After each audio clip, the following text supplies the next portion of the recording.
Assalamualaikum warahmatullahi wabarakatuh. Perkenalkan kami dari kelompok 7 yang akan mempresentasikan manajemen biaya pendidikan yang beranggotakan saya, Mutiara Nandarista, NIM 23030210077. Nama saya Hakim Aufa Taqiyuddin, NIM 23030200051. Perkenalkan, nama saya Rizky Pratama dengan NIM 23030210086.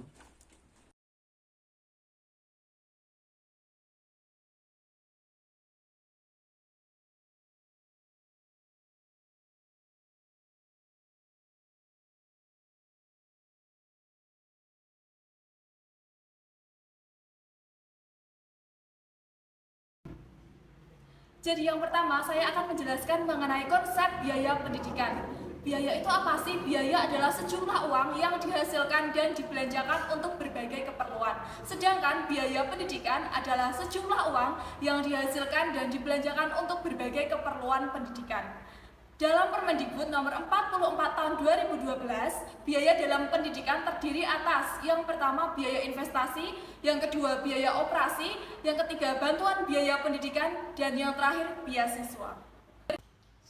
Yang kedua adalah sumber biaya pendidikan. Biaya pendidikan bersumber dari yang pertama pemerintah, yang salah satunya adalah BOS atau bantuan operasional sekolah. Kemudian yang kedua berasal dari masyarakat. BOS adalah program pemerintah yang pada dasarnya adalah untuk penyediaan pendanaan biaya operasi non-personalia bagi satuan pendidikan dasar sebagai pelaksana program wajib belajar. Nah, dalam program BOS itu terdapat 3 tujuan khusus. Yang pertama adalah untuk membebaskan pungutan bagi seluruh peserta didik dari biaya operasi sekolah. Kemudian yang kedua adalah untuk membebaskan pungutan bagi seluruh peserta didik miskin dari seluruh pungutan. Dan yang ketiga adalah untuk meringankan beban biaya operasi sekolah bagi seluruh peserta didik di sekolah swasta. Selanjutnya adalah manajemen keuangan sekolah. Manajemen keuangan sekolah adalah aktivitas merencanakan, melaksanakan, dan evaluasi serta mempertanggungjawabkan secara efektif dan transparan. Nah, di dalam manajemen keuangan sekolah ada 3 tujuan. Yang pertama adalah untuk meningkatkan efektivitas dan efisiensi dalam penggunaan keuangan sekolah. Yang kedua adalah untuk meningkatkan akuntabilitas dan transparansi keuangan sekolah. Dan yang terakhir adalah untuk meminimalkan penyalahgunaan anggaran sekolah. Dalam manajemen keuangan sekolah itu ada 4 prinsip. Prinsip yang pertama adalah transparansi atau keterbukaan. Artinya pimpinan dan juga pengelola itu harus saling terbuka mengenai dana yang digunakan. Prinsip yang kedua adalah akuntabilitas, yang artinya dapat dipertanggungjawabkan sehingga dana-dana yang dikeluarkan itu harus dapat dipertanggungjawabkan sesuai dengan rencana yang telah ditetapkan. Yang ketiga adalah prinsip efektivitas, yang artinya adalah penggunaan dana disesuaikan dengan tujuan yang telah direncanakan. Dan yang terakhir adalah efisiensi, di mana efisiensi artinya adalah perbandingan antara sumber dana yang diperoleh dengan hasil yang diperoleh. Nah, kali ini kita akan membahas tentang penganggaran, pembukuan, dan pemeriksaan. Jadi yang pertama adalah penganggaran, yaitu seperti contoh penganggaran dari sumber-sumber uang yang ada, seperti sumber uang dari orang tua wali siswa dan dari uang dari pemerintah. Kita akan kumpulkan jadi satu, lalu kalau kita hitung bersama menjadi berapa, lalu kita alokasikan kemana aja, dan itu adalah namanya penganggaran. Nomor 2 adalah pembukuan. Pembukuan adalah seperti contoh, saat dialokasikan itu dicatat dan ada pembuktiannya, seperti contoh dinotakan, di yang menerima itu menandatangani sebagai penerima dan yang lain sebagainya. Yang ketiga adalah pemeriksaan dari lembaga lain, seperti contoh dari komite, dari yang lain juga memeriksa apakah transparansi itu memang benar ya adanya. Jadi kita harus mengurangi korupsi di sekolahan. Terima kasih. Selanjutnya adalah perencanaan anggaran pendidikan. Nah, perencanaan anggaran pendidikan ini dituangkan dalam RKAS. RKAS adalah rencana kegiatan anggaran sekolah. Yaitu adalah beberapa cara membuat RKAS, yaitu adalah menggunakan strategi dengan analisis SWOT. Nah, SWOT adalah strength, weakness, opportunity, dan threat. Ya, yang kedua adalah analisis SWOT dengan setiap tahun. Nah, setiap tahunnya kita membuat analisis SWOT sendiri, analisis SWOT lagi tiap tahunnya. Nah, yang ketiga adalah RKS merupakan penjabaran RKS. RKS adalah rencana kegiatan sekolah, yaitu dari RKS itu adalah setahun, tapi dengan RKS itu adalah setiap kegiatan. Nah, nomor 4 adalah ada benang merah antara tujuan dan 4 tahunan dan sasaran. Nah, kita punya RKS yang 4 tahunan tetapi kita mempunyai tujuan tiap tahun dan kita mempunyai dirinci lagi menggunakan RKS yang ada di setiap kegiatannya.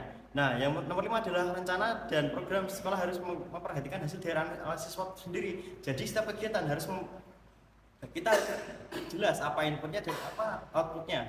Seperti contoh, kita membuat kegiatan religi, dan dalam kegiatan religi itu adalah outputnya adalah seperti meningkatkan religiositas setiap siswa itu sendiri. Terima kasih. Nah, lanjut pada selanjutnya yaitu langkah-langkah dalam penyusunan RKS. Nah, langkah yang ketujuh yaitu adalah menyusun rencana program sekolah. Seperti contoh, kita harus sekolah mempunyai program untuk beasiswa untuk orang-orang yang berprestasi maupun alokasikan kepada dana kepada orang-orang yang mau dilombakan.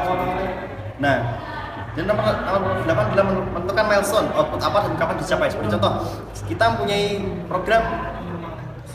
milestone, yaitu adalah kita harus sekolah ini harus mencapai juara 1 piano tingkat nasional. Jadi kita harus mempunyai, seperti contoh, membayar orang-orang yang dalam piano untuk melatih teman-teman yang ingin berkarya dalam piano seperti itu. Nah, nomor 9 adalah menyusun rencana biaya, dana besar dana, alokasi sumber dana. Nah, seperti contoh kita harus mempunyai passive income dalam sekolah, yaitu seperti kantin sekolah maupun apapun itu, kita harus mempunyai dana-dana di luar itu agar mempunyai dana lebih besar dan kita mempunyai alokasi dana yang lebih akurat. Nah, yang ke-10 adalah menyusun rencana pelaksanaan program. Kita mempunyai timeline, seperti contoh Januari kita harus ada pengajian, dalam Februari kita harus ada lomba kelas meeting, dalam Maret kita harus ada delegasi dalam pekan olahraga pelajar. Nah, kita harus mempunyai timeline yang tepat dan akurat agar kita tahu bahwa pengeluaran bulan ini tidak terlalu besar dan tepat dalam RKS dan RKS. Nah, nomor 11 adalah menyusun rencana pemantauan, monitor, dan evaluasi. Jadi kita harus membuat timeline. Seperti contoh, seperti saat ini adalah kegiatan lomba. Jadi kita harus monitoring apa saja yang harus ada di pengeluaran pada hari itu. Dan hari-hari setelahnya kita harus mengevaluasi apa saja yang bisa dipangkas dalam keuangan tersebut agar kita bisa mengalokasikan kepada hal-hal yang lain yang lebih dipentingkan lagi. Nah, yang terakhir adalah menentukan penanggung jawab program atau kegiatan. Jadi kita harus menentukan penanggung jawab agar semua terorganisir lebih baik dan agar tidak mengacu pada satu orang saja, tidak hanya satu orang yang terbeban. Jadi semuanya sama rata dan mempunyai tanggung jawab sendiri-sendiri. Nah, pada selanjutnya adalah cara-cara merancang RKS. Jadi RKS itu ada langkah-langkah yang dia semena-mena langsung dibuat saja. Nah, langkah-langkah yang pertama adalah melakukan analisis lingkungan personal sekolah. Jadi kita harus menganalisa apa yang harus kita benahi dalam sekolah itu sendiri. Seperti contoh ada lapangan yang kurang memadai, jadi kita harus memplaster lapangan seperti itu dan lain-lain. Yang pertama adalah melakukan analisis pendidikan saat ini. Nah, pendidikannya itu kurang apa aja, apakah kurang dalam medianya kurang atau apa, kita harus jika dalam pembelajaran kurang, jika itu harus menggunakan uang, ya kita harus menganggarkan kepada pendidikan itu. Nah, yang ketiga adalah melakukan analisis pendidikan sekolah 1 tahun ke depan. Nah, 1 tahun ke depan kita harus ngapain aja di sekolah ini harus ada kegiatan apa aja. Nah, kita harus merancang anggaran kepada kegiatan sekolah tersebut. Nah, nomor 4 adalah merumuskan tujuan dalam sasaran. Jadi kita harus merumuskan dalam tujuan tersebut. Jadi seperti contoh tahun ini kita harus seperti contoh tahun kemarin itu kurang dalam religiositas, jadi tahun sekarang harus ada pengajian seperti contohnya. Nah, nomor 5 adalah mengidentifikasi urusan sekolah yang harus dilibatkan. Contoh di dalam OSIS atau ada apa, kita harus menganggarkan kepada mereka. Seperti contoh di dalam pas meeting itu adalah juga harus ada penganggaran tersendiri harus dicantumkan di RKS. Nah, nomor 5 adalah langkah-langkah dalam pemecahan persoalan. Seperti contoh di sekolah, seperti ada persoalan, ada kursi yang rusak atau meja yang rusak, kita harus menganggarkannya. Nah, selanjutnya adalah tentang fungsi-fungsi tentang kenapa RKS harus direncanakan. Ya, fungsi nomor pertama adalah memberi arah bagaimana dan kapan tindakan akan diambil. Jadi kita harus mempunyai timeline dalam sekolah. Itu seperti contoh ya, yang saya sebutkan tadi, yaitu Januari harus mengeluarkan berapa, Februari harus mengeluarkan berapa, dan lain sebagainya. Dan nomor 2 adalah merupakan titik tolak memulai kegiatan. Jadi kita harus memulai kegiatan harus dirancang dari tanggal kapan dan agar kegiatannya lebih matang lagi. Nah, nomor 3 adalah pegangan dan arah dalam pelaksanaan. Jadi kita harus mempunyai pegangan dan arahnya harus kemana, harus diperjelas lagi dalam input outputnya. Ya, nomor 4 adalah memberikan kesempatan untuk memilih berbagai alternatif cara. Jadi seumpama ketika ada kelas meeting pada tanggal Februari tidak jadi, kita harus mengalokasikan kepada apa dan apalagi agar dana tidak terbuang sia-sia dan harus ada kegiatan di bulan tersebut. Nah, nomor E adalah nomor 5, dalam mencegah sedikitnya mengurangi pemborosan. Jadi kita harus mengurangi pemborosan yang ada agar dana lebih efektif dalam pengeluaran dan tidak membuang-buang anggaran. Nah, nomor 6 itu adalah membantu menghindari kesalahan dalam usaha. Jadi kita harus merencanakan agar kita lebih matang dalam menganggarkan, karena uang itu tidak mudah dalam inputnya. Jadi kita harus mengeluarkan dengan cara seefektif mungkin. Nah, nomor 7 adalah memudahkan pengawasan. Jadi kita harus ada perencanaan agar pengawasan itu lebih maksimal lagi, dan kita harus. Nah, nomor yang terakhir adalah dapat diperoleh tindakan yang lebih tepat dan terkoordinasi. Nah, tindakan lebih tepat adalah dikarenakan kita sudah terencana sejak awal, dari sejak terbentuknya RKS tersebut. Oke, yang selanjutnya yaitu penyelenggaraan anggaran lembaga pendidikan. Penyelenggaraan anggaran lembaga pendidikan menurut buku yang sudah kami dapat, ada 2 hal yang menjadi sumber dari biaya pendidikan, yaitu pengeluaran biaya pendidikan dan juga penerimaan biaya pendidikan. Penerimaan biaya pendidikan sendiri bersumber pada iuran orang tua, masyarakat, dan juga biaya bantuan dari pemerintah kepada sekolah. Yang selanjutnya itu pengeluaran biaya pendidikan. Pengeluaran biaya pendidikan sendiri di sini yaitu biaya pendidikan yang digunakan untuk sarana prasarana dan juga media pembelajaran yang digunakan untuk menunjang proses pembelajaran di sekolah. Kemudian selanjutnya yaitu adalah hal-hal yang harus dijadikan patokan oleh bendahara. Ya, yang pertama yaitu format buku kas harian, kemudian yaitu buku tabellaris, dan juga format laporan daya serap anggaran serta beban pajak.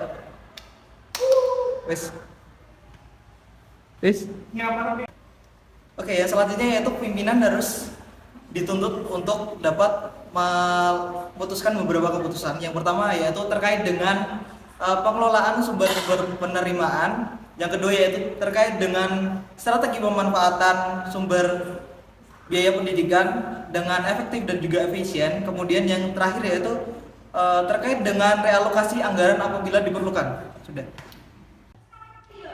Oke, pelaksanaan kegiatan pembelajaran keuangan.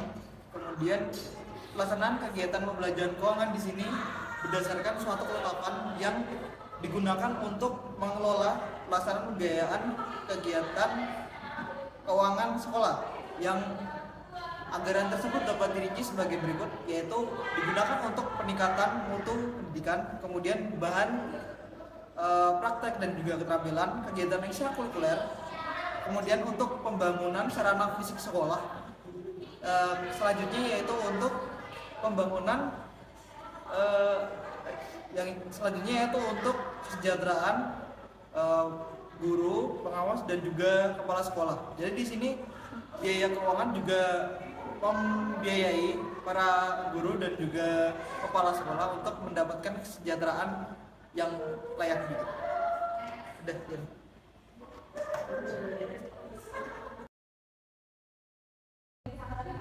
Oke, yang selanjutnya yaitu penyelenggaraan pembukuan. Adanya bendaharawan memperhatikan beberapa aspek seperti hemat dan juga efisien sesuai dengan kebutuhan.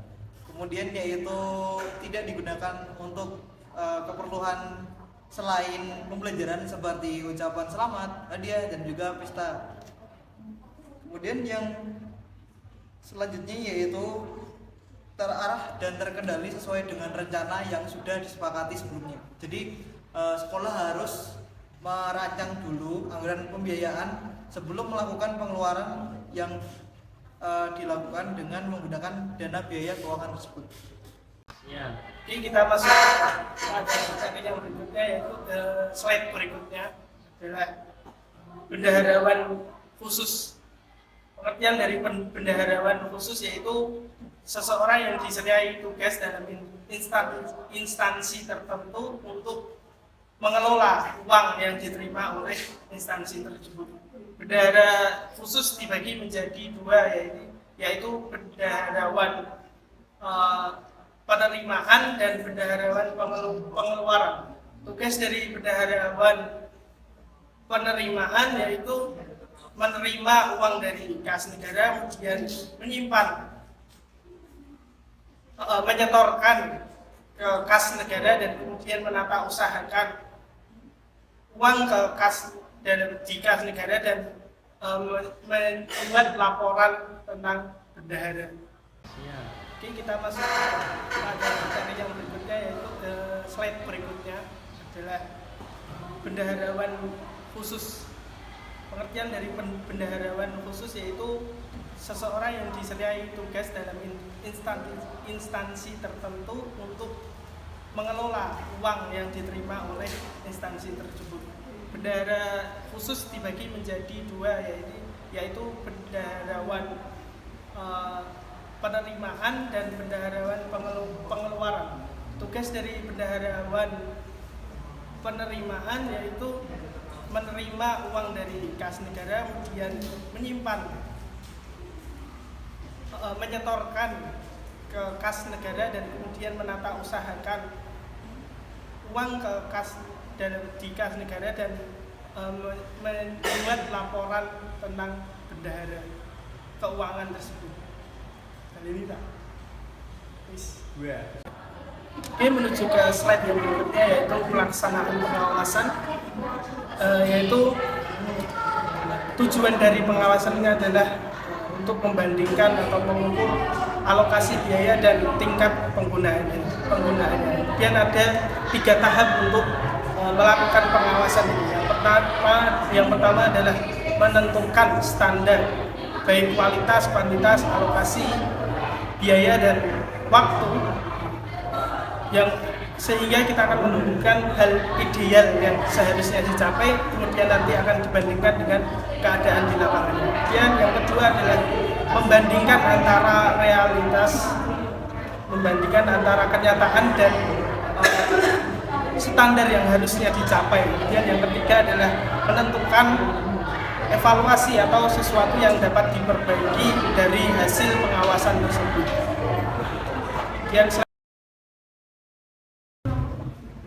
Kemudian pelaksanaan pengawasan bagi sekolah swasta dan negeri itu memiliki tahapan yang berbeda. Kalau di sekolah negeri terdapat 3 tahapan, yaitu pelaksanaan pengawasan yang dilakukan oleh pihak internal atau kepala sekolah, kemudian dilaksanakan oleh dinas pendidikan atau instansi vertikal di atasnya, kemudian yang terakhir adalah pengawasan oleh badan pengawas pemerintah yang ditugaskan untuk menguasai keuangan di daerah tersebut. Kemudian bagi sekolah swasta memiliki tahapan yang berbeda. Yang pertama yaitu pelaksanaan oleh kepala sekolah, kemudian yayasan yang terkait, kemudian pelaksanaan oleh badan pemeriksa keuangan daerah terhadap biaya yang sifatnya adalah bantuan-bantuan dari pemerintah, kemudian apabila diperlukan yaitu oleh pengawasan oleh auditor eksternal yang ditunjuk oleh yayasan tersebut.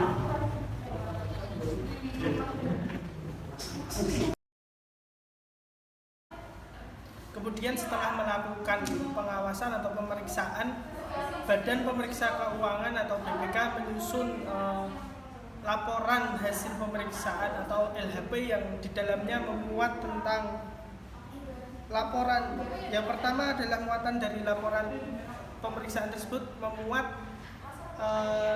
yang pertama adalah laporan keuangan pemerintah, memuat opini. Kemudian yang kedua adalah LHP atas kinerja, memuat temuan, kesimpulan, dan rekomendasi. Yang ketiga atau yang terakhir dengan LHP yang memiliki tujuan tertentu untuk memuat kesimpulan.